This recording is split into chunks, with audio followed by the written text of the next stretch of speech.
तो क्या डब्ल्यूडब्ल्यूई वालों ने अब कोडी रोड्स और जो रोमन रेंस का इन फ्यूचर वाला रीमैच होने वाला था वो कैंसिल कर डाला है? ऐसा मेरा नहीं बल्कि मंडे नाइट रॉ के बाद लोगों का मानना है। क्या कुछ पूरी बात है उसके बारे में बात करेंगे। प्लस डब्ल्यूडब्ल्यूई की तरफ से एक मैसिव बॉच भी हुआ है मंडे नाइट रॉ में, क्योंकि उस मनी इन द बैंक के ब्रीफकेस में घंटा कुछ नहीं था। बात हम लोग और भी अपडेट्स के बारे में करेंगे। So hello everybody and welcome back to new video. Of course इस वाली वीडियो में तो बहुत सारी अपडेट मिलेगी। हम लोग ड्रू मैकिंटायर के जजमेंट डे ज्वाइन करने के बारे में, कल के नेक्स्ट और AEW डायनामाइट की वॉर और भी बहुत सारी बात करेंगे। लेकिन जैसे मैंने तुम लोगों को पिछली वीडियो में बताया था ना कि तुम लोग कैसे एकदम ब्रांड न्यू आईफोन जीत सकते हो, वो भी सिर्फ ₹1 के अंदर। लो भाई, तुम लोग वेट ही करते रह गए और सुमित कुमार फ्रॉम गाजियाबाद ने जीत भी लिया है। ऑफ कोर्स जो खुशी है चेहरे पे तुम्हें दिखाई दे रही होगी साफ, लेकिन अभी भी तुम्हारे पास मौका, कैसे जीत सकते हो उसके लिए तुम्हें वीडियो देखनी पड़ेगी। So without wasting any time let's begin this video. अच्छा, वीडियो को पहले मैं शुरू करने वाला एक अच्छी न्यूज के साथ जो कि बहुत लोगों के लिए हो सकती है। ये triple H in Vince McMahon के बारे में जुड़ी है और ये जो पूरा एंडेवर TKO का मर्जर हुआ है, इसके बाद पावर किसके पास ज्यादा है? आई मीन क्या ट्रिपल एच ज्यादा पावर होल्ड कर रहे हैं या फिर विंस मैकमैन? तो तुम लोगों को बता दो, जो रिसेंटली अपडेट आई है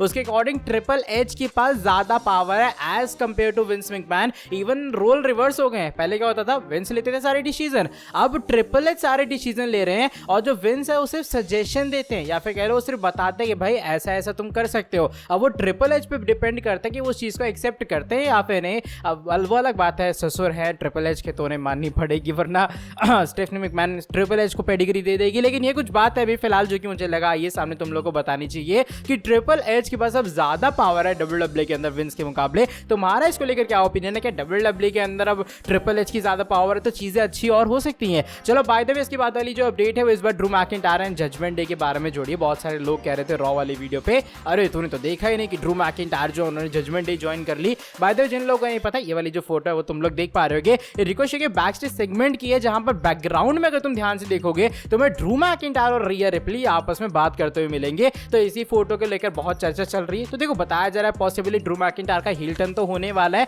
लेकिन वो जजमेंट डे वाला जो कनेक्शन है ना वो डब्ल्यूडब्ल्यूई बिल्ड करने का ट्राई कर रही है। और हाँ, मे बी इन फ्यूचर ये चीज लीड भी कर सकती है ड्रू मैकिंटायर के जजमेंट डे ज्वाइन करने को लेकर। अब वो कब होगा, कैसे होगा, ये तो बात की बात है, लेकिन डब्ल्यूडब्ल्यूई टीज लगातार ड्रॉप कर रही है ड्रू मैकिंटायर के हील टर्न के। और ऑफ कोर्स ये रिया रिप्ली से बात करना, ये भी कुछ ना कुछ मुझे लोचा लग रहा है जब ड्रू मैकिंटायर फेस करेंगे सेथ रॉलिंस का इस साल क्राउन ज्वेल शो के अंदर। इसके बाद वाली जो अपडेट है वो एक बॉस के बारे में जुड़ी है जो कि मंडे नाइट रॉ के अंदर हुआ है। तुमने देखा होगा कि जो हमारे सेथ रॉलिंस और उन पे MITB कैश इन होने चलता है डेमियन पीस की तरफ से, लेकिन ड्रू मैकिंटायर लोहे वाला हाथ आगे करते हैं, डोमिनिक मिस्टीरियो से MITB ब्रीफकेस लेते हैं और उठा के दूर कोने में फेंकते हुए नजर आए। अगर तुम इसी वीडियो को स्लो मोशन के अंदर हल्का देखोगे, जो कि मैंने देखा, जब सीधा गिर रहा है ना MITB ब्रीफकेस, जाके एंट्रेंस रैप के पास में ब्रीफकेस खाली खुलता है, उसके अंदर कोई कॉन्ट्रैक्ट ही नहीं है। और मुझे लग रहा है तुम लोगों को याद होगा, ये पहली बार नहीं है, इससे पहले ऑस्टिन थ्योरी एक बार पूरी दुनिया को दिखाते हैं मैं MITB होल्डर हूं, और उनका ब्रीफकेस भी खुल गया था, उसके अंदर भी कुछ नहीं था। तो बस डब्ल्यूडब्ल्यूई वाले MITB ब्रीफकेस के अंदर कॉन्ट्रैक्ट तो रख ही नहीं रहे हैं। ये बात तो इस वाली वीडियो से पता लगी गई है। अब मुझे लग रहा है आने वाले टाइम में कहीं इसका कुछ लोचा ना बनाए डब्ल्यूडब्ल्यूई कि भैया डेमियन पीस का जो कॉन्ट्रैक्ट उसमें तो है नहीं, तो कैश ही नहीं हो पाएगा। देखते हैं कहानी किस तरीके से मोल्ड होती है। लेकिन ये कुछ इंटरेस्टिंग चीजें जो कि मैंने नोट की थी मंडे नाइट रॉ में, तुम लोगों को बतानी चाहिए थी। चलिए बात करते हैं किस तरीके से तुम लोग जीत सकते एकदम ब्रांड न्यू iPhone 15, वो भी सिर्फ ₹1 के अंदर। उसके लिए छोटा सा काम करना है, डिस्क्रिप्शन बॉक्स के अंदर लिंक है, वहां से जाके My 11 सर्कल ऐप डाउनलोड कर लो और 11 अक्टूबर का जो मैच होगा इंडिया वर्सेस अफगानिस्तान का, वहां पर जाके उस मैच के लिए अपनी टीम बना लो। और हाँ, उसके बाद तुम लोग जो गिव अवे कॉन्टेस्ट है वो ज्वाइन कर रहे हैं ना, जहां पर तुम्हें शानदार iPhone 15 मिलेगा। इस कॉन्टेस्ट की फीस सिर्फ ₹1 है और ये जो पूरा ऑफर है वो सिर्फ इंडिया वर्सेस अफगानिस्तान के मैच के लिए और मेरे सब्सक्राइबर्स के लिए वैलिड है। तो इसे मिस तो तुम लोग बिल्कुल मत करना। मेगा कॉन्टेस्ट ज्वाइन करो और जीतो सीधा ₹1 करोड़ और हर दिन नए नए और बड़े प्राइजेस। बाकी अगर तुम लोग डिस्क्रिप्शन में लिंक से डाउनलोड करते हो, मेरा कूपन कोड यूज करते हो जो कि तुम्हें दिख जाएगा, तुम्हें 20% एक्स्ट्रा रियल कैश मिलेगा तुम्हारे My 11 सर्कल के अकाउंट में। तो देरी किस बात की यार, जाओ जल्दी से अपनी टीम बनाओ। इंडिया वर्सेस अफगानिस्तान मैच के लिए डाउनलोड करो My 11 circle app and make your team now. लेकिन अब चलो बढ़ते हैं इसके बाद वाली अपडेट की तरफ। WWE NXT versus AEW dynamite की वॉर के बारे में जुड़ी है, जो कि तुम्हें पता कल होने वाली है। इन दोनों की जो आपस में वॉर है ना वो इतनी पर्सनल हो चुकी है, बता नहीं सकता, कि सीना, Cody Rhodes and even Undertaker कल शायद तुम्हें NXT के एपिसोड में दिखाई दे सकते हैं। तो देखो होता क्या, रीसेंट टाइम के अंदर एक अपडेट आई है सामने और इस अपडेट के अकॉर्डिंग, अपडेट के लिए अनाउंसमेंट करें जो कि NXT AEW की तरफ से हो चुकी है, कि जो दोनों 30-30 मिनट के शोज होंगे ना, दोनों ब्रांड्स के या फिर दोनों कंपनीज के, वो कमर्शियल फ्री रहने वाले। होता है ना कि कमर्शियल ब्रेक आ जाते हैं, हम लोग टीवी से स्किप कर देते हैं, चैनल चेंज कर देते हैं, कई लोग बंद भी कर देते हैं, अरे छोड़ ठीक है भाई अब तो ब्रेक आगे कौन देखेगा। तो ये चीज अवॉइड करने के लिए AEW ने भी अपना 30 मिनट कमर्शियल फ्री रख दिया शो, जो कि कल का AEW डायनामाइट होगा। एंड ऊपर से जो NXT कल का शो होगा वो भी 30 मिनट कमर्शियल फ्री होगा। तो वॉर को ज्यादा अलग लेवल पे जा चुकी है। बस देखना ये है अब इस रेटिंग वॉर को जीतता कौन है। तुम्हारे हिसाब से कौन जीतेगा?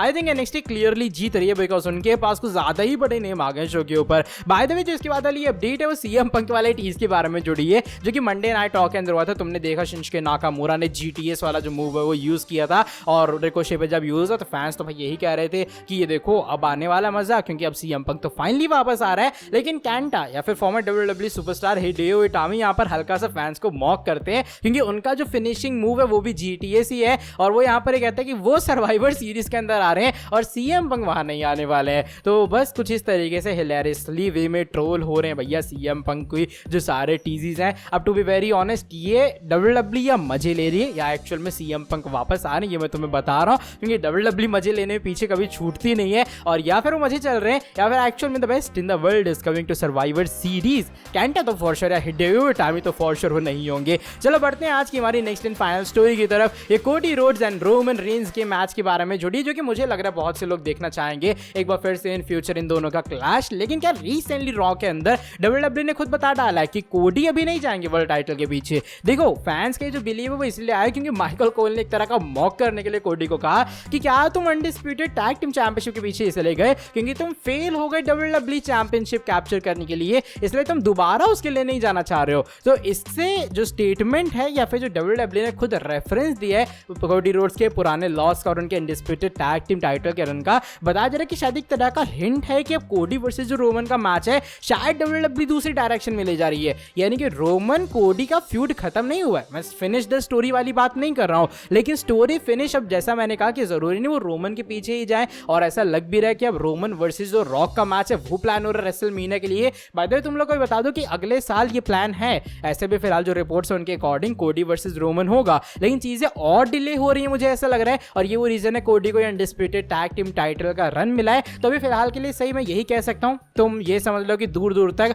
आसार तो दिख नहीं रहे इन दोनों के रीमैच के। हो सकता है अगले साल रेसलमेनिया के बाद चीजें सॉर्ट आउट हो जाए। मुझे जहां तक लग रहा है ना अगले साल जो समर स्लैम का शो होगा वहां रोमन कोडी आमना सामना करेंगे, एंड अगर उस टाइम भी रोमन चैंपियन रहते हैं देन कोडी will be the one two dethrone the tribal chief. चलो ठीक है, by the way that is it for today video. अगर तुम्हें ये वाली वीडियो पसंद आई है तुम्हें पता क्या करना है, तुम्हें नीचे वीडियो को लाइक करना, चैनल को सब्सक्राइब करना, बेल नोटिफिकेशन को भी करना ऑन। बाकी जल्दी से जाओ डाउनलोड कर लो my 11 circle app, link description के अंदर तुम्हें मिल जाएगा। वहां से तुम लोग iPhone 15 और 20 एक्स्ट्रा रियल कैश जीत सकते हो, और टॉप प्राइस के अंदर 1 करोड़ रुपए भी। चलो ठीक है, बाकी मैं तुमसे मिलता हूँ नेक्स्ट वीडियो के अंदर बहुत ज्यादा जल्दी। पुराना वही काम, till then bye bye, take care.